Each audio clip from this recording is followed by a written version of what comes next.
Welcome to another episode of a C64 Walkabout. This time we're going to be enjoying Lord of the Balrogs.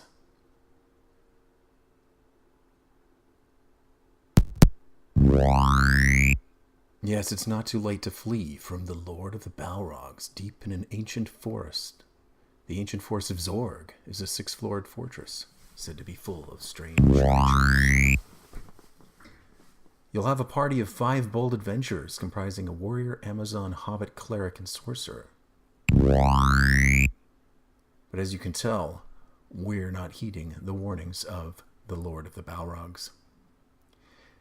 This game is actually a good example of a program that was made with nothing more than the graphics and sound capabilities of the simplest nature, meaning that there was no need to program any sort of special graphics or sounds. They simply used the character set and regular old text to create a sort of non-traditional, I guess you could say, a little bit unusual dungeon crawler. The idea being that you would rotate through a number of characters, and those characters would fight monsters. Your team as a whole would open treasure chests and loot them, and your results would be pretty random. I kind of like that sort of randomly created treasure name kind of thing, where you'd have, say, a word like spicy and then another word like cake, and they would just randomly sort of throw them together. And based on, the properties thereof, you could kind of guess what you were going to be getting. Here I am naming the characters of my party. You have a name for each one of them, which is really just used more for flavor. But just remember, when you want to pull out those specific characters, the warrior, the cleric, the Amazon, the hobbit, the sorcerer, usually you'll just use the first letter there. As you can see, the instructions are all part of this game, so when you have a chance to download this off your favorite website, whether it be GB64 or some other source, you'll have the instructions on tap as part of the game itself, and these were not added in later on as part of some sort of cracktro. This is original to the game itself. So the introductions were also in the inlay of the cassette, but the inlay of the cassette, surprisingly enough, which I'll include at some point in this video, didn't include the first name of the different types of characters, so it wasn't a complete set of instructions. So as you can see here, I'm traveling through the exciting dungeon, which looks like a bunch of intersections, except when you get to a room like this one, which is shaped sort of like a diamond, it'll have something in the middle. This one has a dirty cup of lemon milk. What would you do? What would ye do in this case? And I would say that personally, I would not drink that. So that's what I did here. Drinking, eating generally gives you a boost in your stats, which can be taken down from battle.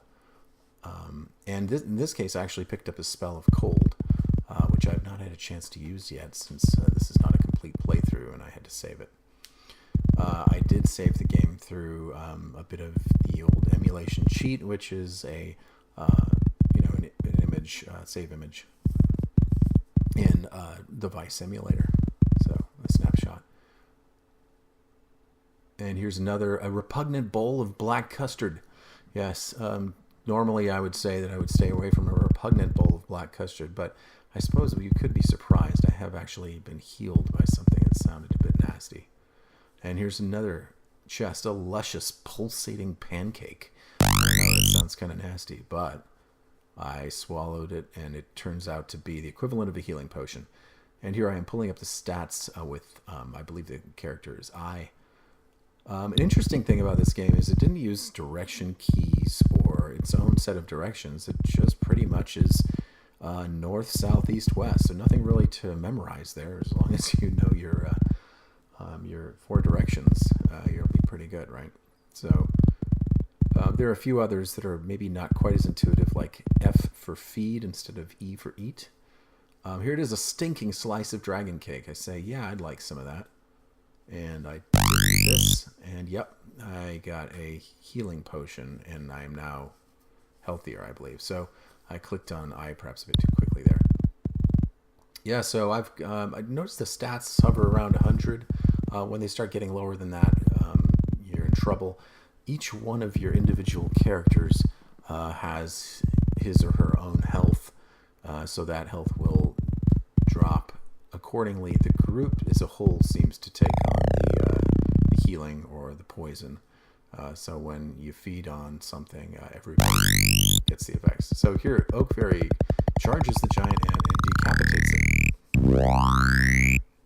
She's the Amazon, right? So, and we found the Chalice of Life. So the Chalice of Life I've not had to use yet in this game, this particular instance of the game. I've played it a few times. But it apparently will raise one of your dead characters. I think it's only one. And because if you could raise all of them, that would be a bit much.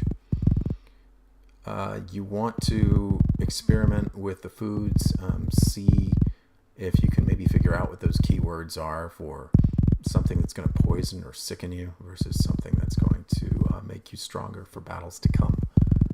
In general, if it says something like, a stinking bag of mush, then it's probably going to make you sick. But you might have no choice but to feast later on in the game if you've got your health knocked down quite a bit by some monster battles. Here dwells the Bone Devil. Okay, who's going to go against the Bone Devil? Let's see who I chose. Belgos. Belgos the warrior lunges, decapitates the Bone Devil.